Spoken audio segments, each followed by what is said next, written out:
మాకు మీరుగా బోధించమని మా ప్రభువును రక్షకుడైన యేసుక్రీస్తు నామములో ప్రార్థించుచున్నాము తండ్రి. ఆమేన్. అందరికీ వందనాలు. మన కొద్ది నిమిషాల్లో దేవుని మాటలను మనము ధ్యానించుకుందాం. ఇర్మియా గ్రంథము 32వ అధ్యాయము 26-27 వచనాలను చదువుకుందాం.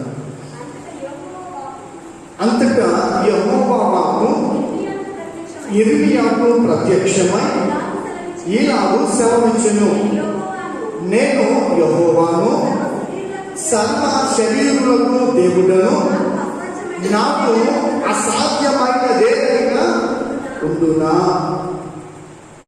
ఈ రెండు వచనాలలో ఇరువురి మధ్య సంభాషణ అనేది మనకు అర్థమవుతూ ఉన్నది. ఒకరేమో తండ్రి అయినటువంటి దేవుడు, రెండవ వారేమో ఆయన సేవకుడైన భక్తుడైన ఇర్మియా. మరి వారి ఇరువురి మధ్య జరుగుతూ ఉన్నటువంటి సంభాషణ ఇది. ఇర్మియాతో దేవుడు ప్రత్యక్షమై ఈ రీతిగా మాట్లాడుతూ ఉన్నాడు. ఏమని అంటే, నేను యెహోవాను, సర్వ శరీరులకు దేవుడను, నాకు అసాధ్యమైనదేదైనా ఉండునా అని మాట్లాడుతూ ఉన్నటువంటి మాటలు. అక్కడ ఎందుకు ఈ మాటలు ఈ రీతిగా వారి ఇరువురి మధ్య జరుగుతూ ఉన్నది అంటే, ఇశ్రాయేలీయులను బట్టి కానాను ప్రాంతంలోనికి నడిపించబడిన దేవుని బిడ్డలైన వారిని బట్టి తండ్రి అయినటువంటి దేవుడు ప్రవక్త అయిన ఇర్మియాతో మాట్లాడుతూ ఉన్నటువంటి మాట, నాకు అసాధ్యమైనది ఏదైనా ఉన్నదా? ఇశ్రాయేలీయులు కానాను ప్రాంతంలోనికి నడిపించబడిన తర్వాత కూడా మరి వారు నా మార్గాలను విడిచిపెట్టినారు, నేను చేసినటువంటి కార్యాలను మరచిపోయినారు, నేను వారి ఎడల కలిగి ఉన్నటువంటి ప్రేమను విడనాడినారు అని మాట్లాడుతూ మరి కానాను దేశంలో ఉండినటువంటి దేవతల వైపు వారు తిరుగుతూ వారిని ఆరాధన చేస్తూ వారికి సాగిలపడి నమస్కారం చేస్తున్నటువంటి పరిస్థితులు దేవుడు వారి ఎడల చూచి భక్తుడైనటువంటి ఇర్మియాతో మాట్లాడుతూ, అయ్యా, నేను ఇశ్రాయేలీయులను కల్దీయుల దేశమైన బబులోను వారికి అప్పగింపబోచున్నాను అని మాట్లాడుతూ ఇర్మియాతో చెప్పినటువంటి సంగతులు ఏంటంటే, నేను యెహోవాను, సర్వ శరీరులకు నేను దేవుడను, నాకు అసాధ్యమైనది ఏదైనా ఉన్నదా అని ఆయన మాట్లాడుతున్నటువంటి మాట.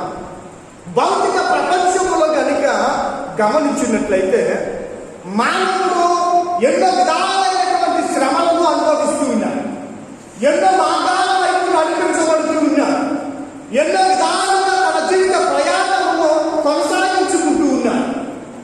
కానీ కొన్నిటిలలో మరి తను విజయాన్ని పొందుకుంటాడు, కొన్నిటిలలో విజయాన్ని పొందుకునలేడు. దానిని మనం ఆలోచన చేస్తే ఆ వ్యక్తి దేని మీద ఆశ కలిగి దాన్ని ఏ రీతిగా సాధించుకోవాలి అని పట్టుదల కలిగి దానివైపు అహర్నిశలో కష్టపడతాడో దానిలో అతను విజయాన్ని పొందుకునే పరిస్థితులు చూస్తూ ఉంటాం. కానీ మానవునికి మాత్రము అన్నీ మీ వలన కాదు, నీకు అసాధ్యము, నేను సర్వ శరీరులకు దేవుడినై ఉన్నాను, నాకు అన్ని సాధ్యమే అని మాట్లాడుతూ ఆయన తెలియజేస్తున్నటువంటి మాటలు చాలా ఉన్నతంగా ఉంటాయి. ఆయన ఎలాంటి అసాధ్యమైనటువంటి కార్యాలను సుసాధ్యం చేస్తూ ఉన్నారో ఆయన భక్తుల ద్వారా చాలా ఉన్నతమైనటువంటి మాట్లాడుతూ ఉన్నారు. ఒకసారి మనము గమనించినట్లయితే యోబు గ్రంథము 42వ అధ్యాయము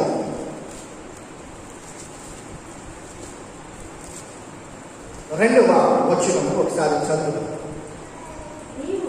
నీవు సమస్త క్రియలను చేయగలవనియు నీవు ఉద్దేశించినది ఏదియు నిష్ఫలము కానేరదనియు నేనిప్పుడు తెలుసుకుంటేనే. ఎవరు మాట్లాడుతున్నారు ఈ మాట? మొదటి వచనంలో ఉంటుంది. అప్పుడు యోబు యెహోవాతో ఇలాగూ ప్రత్యుత్తరం ఇచ్చెను. ఆయన పడినటువంటి శ్రమలు ఉన్నాయి, ఆయన పొందినటువంటి వేదనలు ఉన్నాయి, ఆయనకు కలిగినటువంటి బాధలు ఉన్నది. ఆయన ఎంతగానో వేదనకరమైనటువంటి పరిస్థితులను అనుభవించినారు. ఈ జీవితం నాకెందుకు, నేను తల్లి గర్భంలో పుట్టకపోయినా వేరే అన్నటువంటి పరిస్థితులలో ఉండి ఆయన మాట్లాడుతూ ఉన్నటువంటి మాట చూడండి. ఏమని మాట్లాడుతూ ఉన్నాడు అంటే, అయ్యా నీవు సమస్త క్రియలను చేయగలవు, నీవు ఉద్దేశించినది ఏదియో నిష్ఫలము కానేరదనియో నేనిప్పుడు ఎప్పుడు తెలుసుకున్నాడు ఆయన? ఆ శ్రమలన్నిటినీ అనుభవించినప్పుడు తన జీవితాంతము తోడుగా ఉండటానికి సహచారునిగా ఏర్పాటు చేయబడినటువంటి భార్య కూడా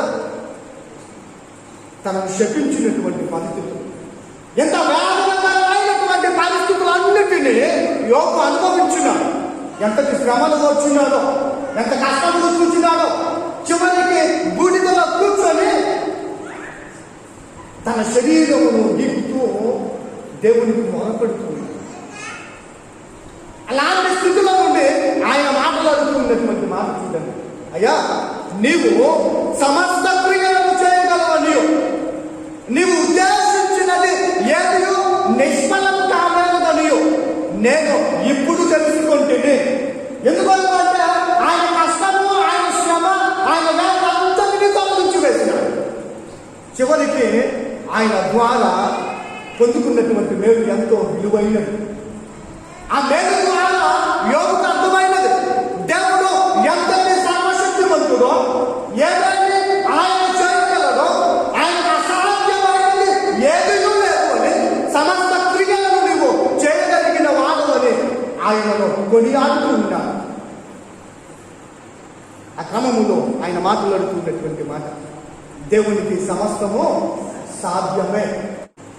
ఇలాగ జీవితంలో ఆయన యందు విశ్వాసం ఉంచుకున్నటువంటి మనము కూడా ఆయన ద్వారా మనము విమోచింపబడిన స్థితిలోను, రక్షింపబడిన స్థితిలోను, ఆయన ద్వారా ప్రేమించగలిగిన స్థితిలోను నడిపించగలడానికి ఆయన సాధ్యము చేయగలిగినటువంటి దేవుడు.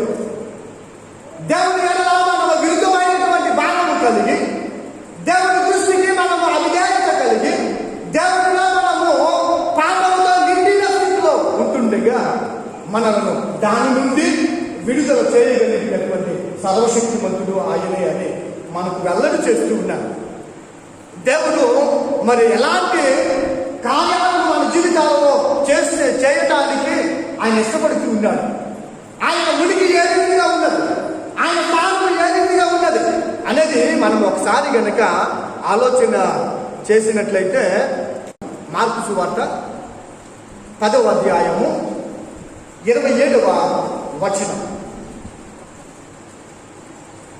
26, 27 వచనాలను ఒకసారి చదువు. అందుకు వారు అధికముగా ఆశ్చర్యపడి, అట్లయితే ఎవడు రక్షణ పొందగలడని ఆయన నలిగిరి. యేసు వారిని చూసి, ఇది మనుషులకు అసాధ్యమే, కానీ దేవునికి అసాధ్యము కాదు, దేవునికి సమస్తమును సాధ్యమే. ఆయన మాట్లాడుతూ ఉన్నాడు. ఆయన ఏమని మాట్లాడుతూ ఉన్నాడంటే, శిష్యులతో మాట్లాడుతూ ఉన్నాడు. అక్కడ జరిగినటువంటి సంఘటనలో శిష్యులతో మాట్లాడుతూ, అక్కడ ఉన్నటువంటి జనాంగంతో మాట్లాడుతూ ఆయన తెలియజేస్తున్నటువంటి మాట ఏంటంటే, అయ్యా శిష్యులు అడుగుతూ ఉన్నారు, అయ్యా మరి ఎవడు రక్షణ పొందగలడని దేవుడిని అడిగినప్పుడు ఆయన మాట్లాడుతూ ఉన్నటువంటి మాట చూడండి.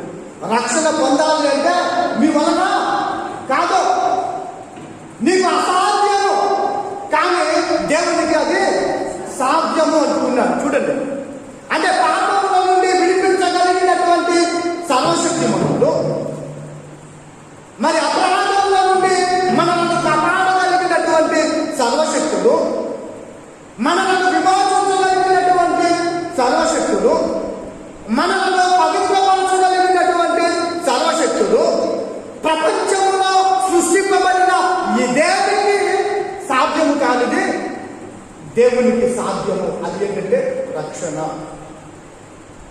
మానవుని జీవితంలో దేవుడు ఇచ్చుచున్నటువంటి భాగ్యం. అయ్యా, ఈ రక్షణ నీ వలన కాదు. ఎందుకొరకు అంటే నీవు పాపంతో నిండిపోయినావు, అపరాధంతో నడిపించబడుతూ ఉన్నావు, అవిధేయతతో నీవు నిండిపోయినావు, దేవునికి తిరుగుబాటుగా నువ్వు నడిపించబడుతూ ఉన్నావు, దేవుని మాటలను విననాలని స్థితిలో నీవు ఉన్నావు. కాబట్టి రక్షణ నీకు అసాధ్యము, విమోచన నీకు అసాధ్యము, పాపం నుండి విడుదల నీకు అసాధ్యము. నీవు పాపపు ఊపిలో నుండి లేవలేని స్థితిలో నీవు ఉన్నావు. కానీ దేవుడికి అది సాధ్యము. హల్లెలూయా, హల్లెలూయా.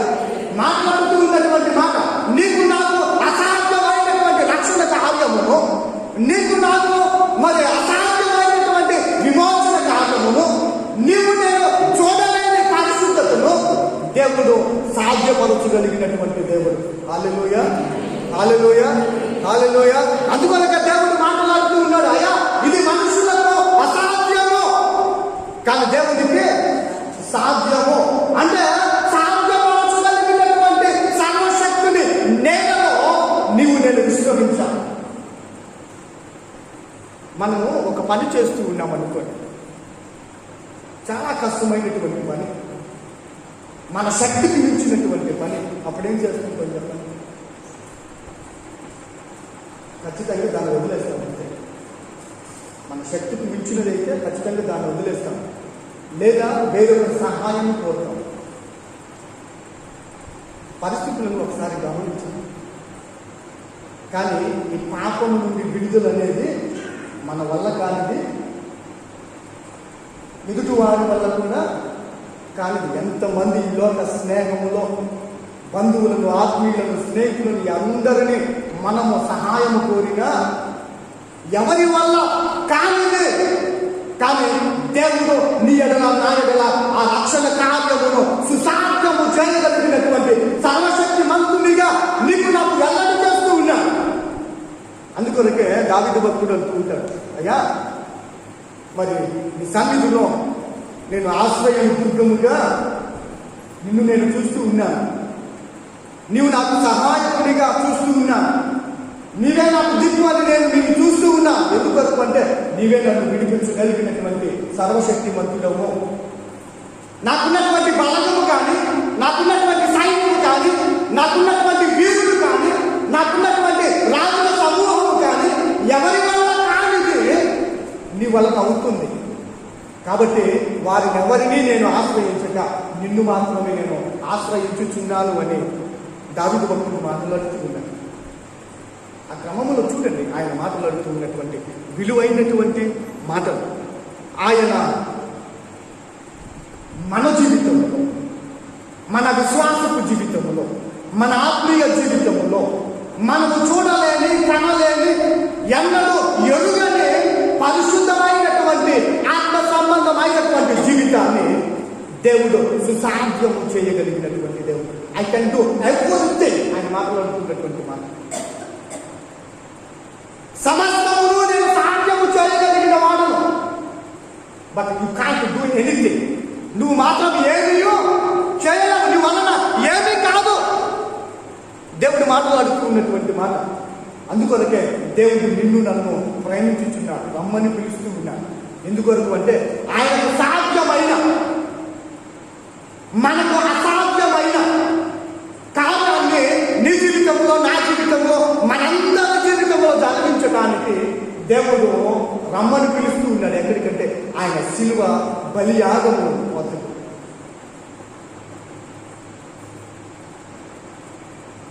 చాలా ఉన్నతమైనటువంటి మాట ఆయన మాట్లాడుతూ ఉన్నటువంటి మాటలు. అయ్యా నాకు అసాధ్యమైనది ఏదైనా ఉన్నదా? బైబిల్ గ్రంథం అంతటిని మనం ఒకసారి గమనించండి. దేవుడిని ఆశ్రయించిన వారు దేవుడు వాగ్దానము చేసినటువంటిది ఏది నిష్ఫలము కాలేదు. వెంటనే ఆయన చిత్తములో సమస్తమును సాధ్యపరిచిన మానవునికి అసాధ్యం. అందరూ ఆశ్చర్యపోయినారు. ఏయనండి ఇలాంటి కార్యాలు చేయటమే, అసాధ్యం అనుకున్నవి సుసాధ్యము చేయటమే. ఆయన అందరి అనేకులు విశ్వాసం ఉంచగలిగినటువంటి అద్భుతాలను దేవుడు చేసినాడు. ఆ అద్భుతాలలో మన జీవితాలను బాగు చేయడానికి, మన జీవితాలను నూతనపరచడానికి, మన జీవితాలను పాపం నుండి వేరు చేయడానికి సాధ్యపరచగలిగినటువంటి ఆయన రక్షణను నీకు నాకు ఇవ్వటానికి దేవుడు ఇష్టపడుతున్నాడు. అయ్యా, ఆ రక్షణ కార్యము చేయగలిగినటువంటి సర్వశక్తిమంతుడను నేనే, అది నాకు సాధ్యమే. ఎందుకొరకంటే నేను పరిశుద్ధుడను, ఐఎమ్ హోలీ, నేను పరిశుద్ధుడను. కాబట్టి నా పరిశుద్ధత నీలో కూడా నింపగలిగినటువంటి వాడను. But you are not holy, నువ్వు మాత్రము పరిశుద్ధుడవు కాదు.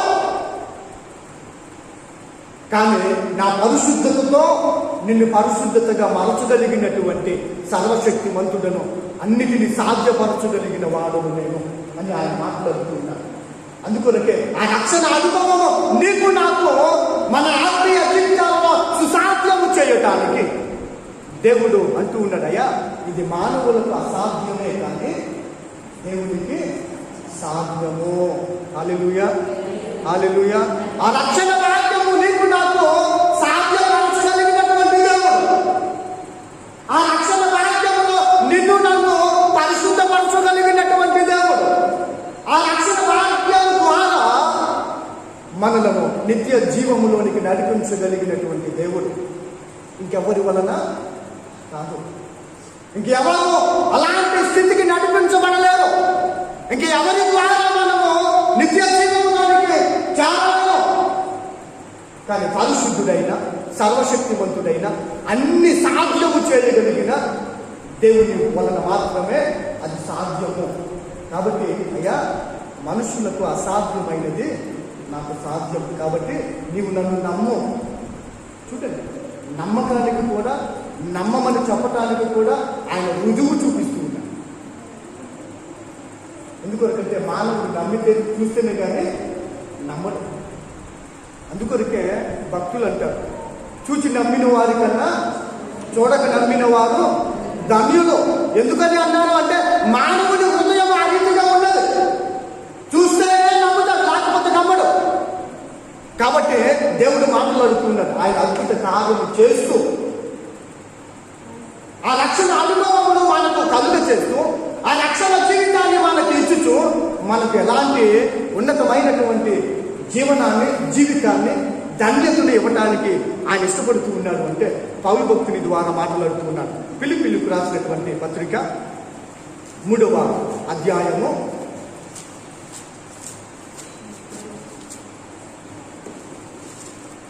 21వ వచనాన్ని ఒకసారి గమనించు.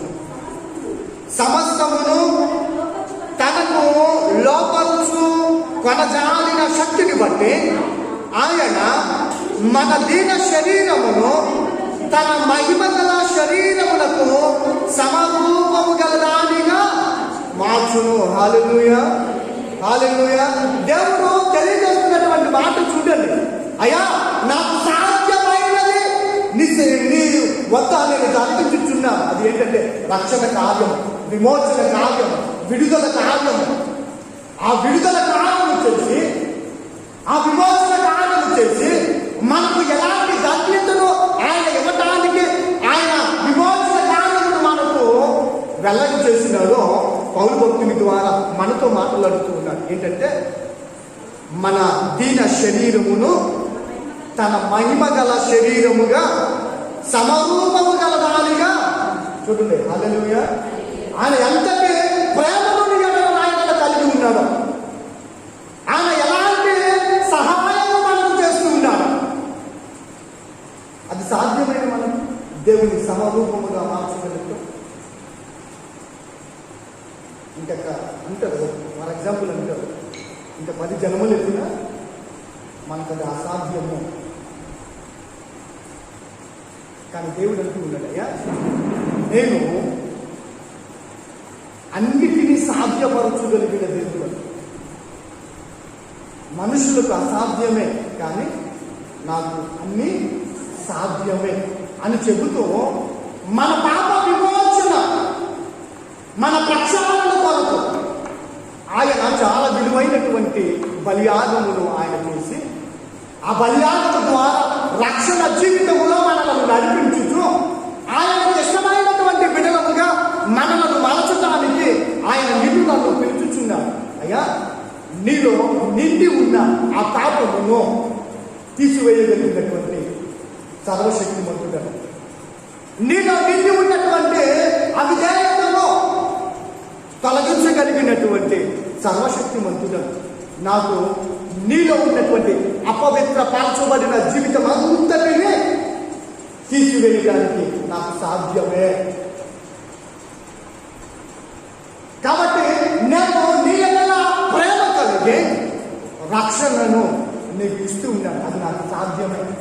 ఆ రక్షణ ద్వారా దీన శరీరముగా మార్చబడిన నీవు మహిమ శరీరముగా ఆయనతో సమరూపము గల దానిగా ఆయన మార్చును. అంటే కొరింథీయులకు రాసినటువంటి పత్రిక మొదటి పత్రిక 15వ అధ్యాయంలో ఉంటుంది. 50-52 ఆ వచనాల్లో మనం చూస్తే, బలహీనమైనది బలమైనది గాను, ఘనహీనమైనది ఘనమైనది గాను, మర్త్యమైనది అమర్త్యమైనది గాను చేయగలిగినటువంటి సర్వశక్తిమంతుడు దేవుడు. హల్లెలూయా, హల్లెలూయా.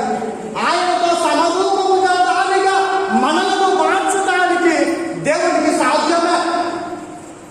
ఈ పాపంతో నిండినటువంటి శరీరము, ఈ మలినాలతో నిండినటువంటి శరీరము, ఈ ద్వేషాలతో అసూయతో దేవునికి అసహ్యాన్ని పుట్టించుతున్నటువంటి జీవితాన్ని తొలగించగలిగినటువంటి, దాన్ని మార్చగలిగినటువంటి, దేవునికి సమరూపము గల దానిగా మహిమ రూపము ఇవ్వగలిగినటువంటి సమర్థుడను శక్తిమంతుడను నేనే అని ఆయన మాట్లాడుతున్నాడు.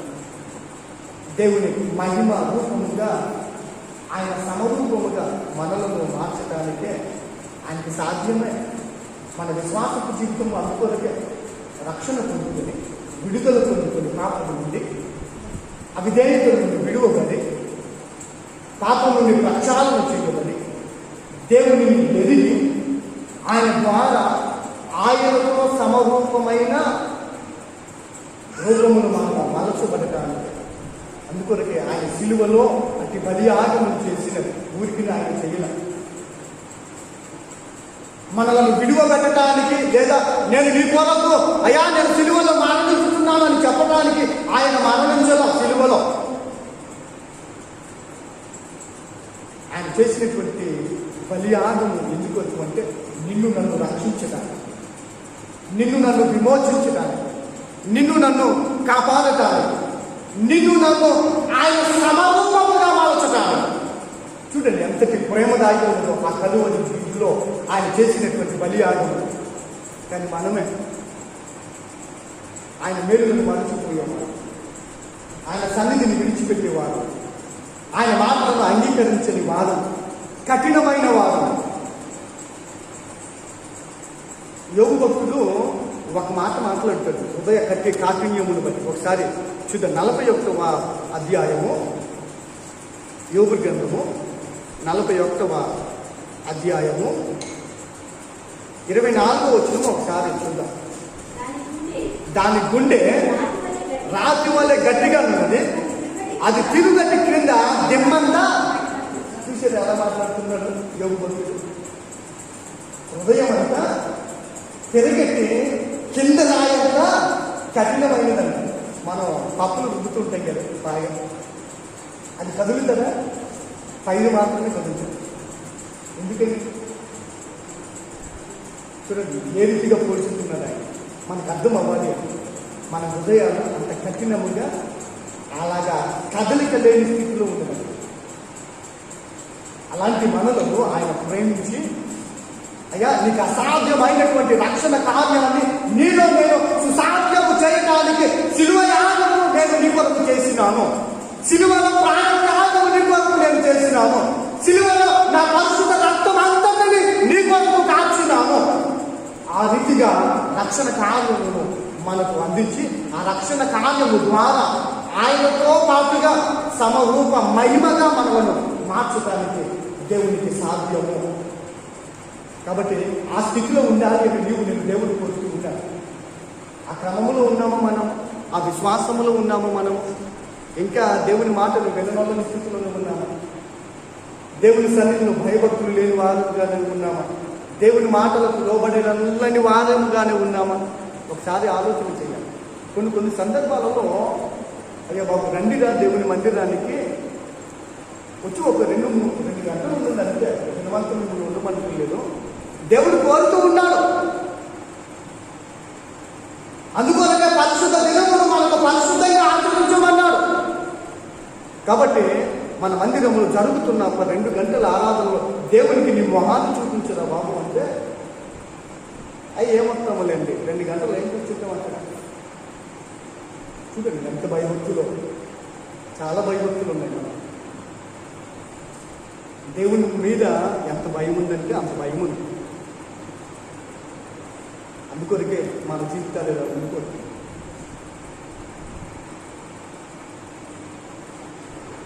ఇలాంటి జీవితాలను కూడా దేవుడు ఎంతగా ప్రేమించుతున్నాడు అంటే తన ప్రాణము పెట్టినంతగా ప్రేమించుతున్నాడు. చూడండి, అయ్యా నువ్వు నన్ను ఒకసారి దర్శించు. నేను ఇంతటి వేదనతో, బాధతో, ఇబ్బందితో, ఇరుకుతో నేను చాలా కష్టపడుతూ ఉన్నాను. నువ్వు నన్ను ఎన్నుకున్నావు కదా, నీ కరిగిరాన్ని నా మీద చూపించని ఒక్క మాట మాట్లాడటానికి కూడా సమయం దొరకటం లేదు మానవుడు ఈనాటి దినాలు. అందుకొరకు దేవుని ఉగ్రత ఎంత పడితే అక్కడ వచ్చేస్తుంది మన మీద. మనం ఊహించినటువంటి కార్యాలు మన ప్రపంచం మీద పడిపోతుంది. అయినను మనం గుర్తించదు. కానీ దేవుడు అనుకున్నాడు, అయ్యా నాకు సాధ్యమే నిన్ను కాపాడటానికి, నిన్ను రక్షించటానికి, నిన్ను విమోచించటానికి, నిన్ను భద్రపరచటానికి, నీకు సహాయం చేయడానికి. చూడండి ఎంతటి ప్రేమను ఆయన చూపిస్తూ ఉన్నాడు మన మీద. కాబట్టి మన విశ్వాసాన్ని ఆయన ముందుల మనము బలముగా, స్థిరంగా నాటుకోవాలి. ఆ సమయంలో మన రక్షణ కార్యము దేవుడు మన జీవితాలలో చేయటానికి మనలను ప్రేమతో ఆహ్వానిస్తున్నాడు. మనం ముందుకు కొనసాగుతూ ఆయనలో నడిపించబడుతూ మనము కూడా అయ్యా నీకు అసాధ్యమైనది ఏది లేదో అని ఎలుగెత్తి చాటగలిగినటువంటి విశ్వాసము మనము కలిగి ఉండాలి. యోగులుగా చెప్పగలిగినటువంటి వారు, శిష్యులుగా చెప్పగలిగినటువంటి వారు, ఆయన ద్వారా కార్యాలు పొందుకున్నటువంటి వారైనా చెప్పగలిగినటువంటి వారు నీవు నేను చెప్పలేమా? ఎందుకు చెప్పలేము? దేవుడు నా జీవితాల్లో అద్భుతమైనటువంటి కార్యాలు చేయగలిగినటువంటి సమర్థుడే అని నువ్వెందుకు చెప్పలేకపోతున్నావు? గల కారణం ఏంటి అంటే మనం దేవుని ఎడల భయభక్తులు లేవు. అది మెయిన్. దేవుని సహాయం కోరటంలా అది మెయిన్. అందుకొరకే దేవుడు మాట్లాడుతున్నాడు, అయ్యా నీకు అసాధ్యమైన ఈ పాపపు జీవితంలో నుండి నువ్వు బయటపడతావు, నీ దుష్ట హృదయముల నుండి బయటపడతావు, నీ కఠినమైన మాటల నుండి విడుదల పొందడానికి నీకు అసాధ్యమో, కానీ దానిని నేను సుసాధ్యము చేయగలను, నా దగ్గరికి రా. అంత ప్రేమతో పిలుస్తూ ఉన్నాడు ఆయన. మనకు ప్రేమతో పిలిస్తే అసలు నాటదు. కాబట్టి ఒకసారి ఆలోచన చేయాలి. ఏదైనా దేవునికి సాధ్యమే. కాబట్టి ఆయన ముందు మనము ఆయనకి ఇష్టమైనటువంటి విడుదలగా నడిపించబడలాగిన, మన విశ్వాసమును ఆయన బలపరచుకునేలాగిన, ఆయన ద్వారా మనము పాపం నుండి విమోచింపబడి రక్షణ కలిగి ఆ రక్షణ అనుభవములో మనము దేవునికి ప్రియమైనటువంటి బిడ్డలముగా ఉండులాగిన, ఆ ప్రియమైనటువంటి బిడ్డలుగా మలచబడిన తరువాత ఆయన మహిమ గల సమరూపముగా మలచగలిగినటువంటి భాగ్యమును నీవు నేను పొందుకోవాలి. అది నీవైనటువంటి విశ్వాసము. అలాంటి విశ్వాసము నీకు నాకు ఉంటే మనకు మించిన అదృష్టవంతులు కానీ ధన్యులు కానీ లేదు. ఒకవేళ ఆ రీతిగా లేమా, ఎక్కడైనా దేవుని సన్నిధిలో ఆయన ప్రేమను చూడు, దేవుని మాటలో దాగి ఉన్నటువంటి విలువను చూడు, ఆయన తెలియజేస్తున్న మాటలు విను, నీ జీవిత ప్రయాణమును చక్కదిద్దుకో, దేవుడిలో అతి విలువైనటువంటి భాగ్యాన్ని పొందుకు అని ఆయన భక్తుల ద్వారా మాట్లాడుతూ ఉన్నారు. కాబట్టి ఆ రీతిగా మన విశ్వాసపు జీవితాన్ని మలచుకుంటూ కట్టుకుంటూ దేవునిలో మనము కూడా ఆ రక్షణ అనుభవము ద్వారా రక్షింపబడి దేవుని బిడ్డలముగా మారి ఆయన మహిమ గల రూపము సమరూపముగా మనము కూడా మార్చబడులాగున ప్రియక దేవుడు మనకు సహాయం చేసి నడిపించును గాక.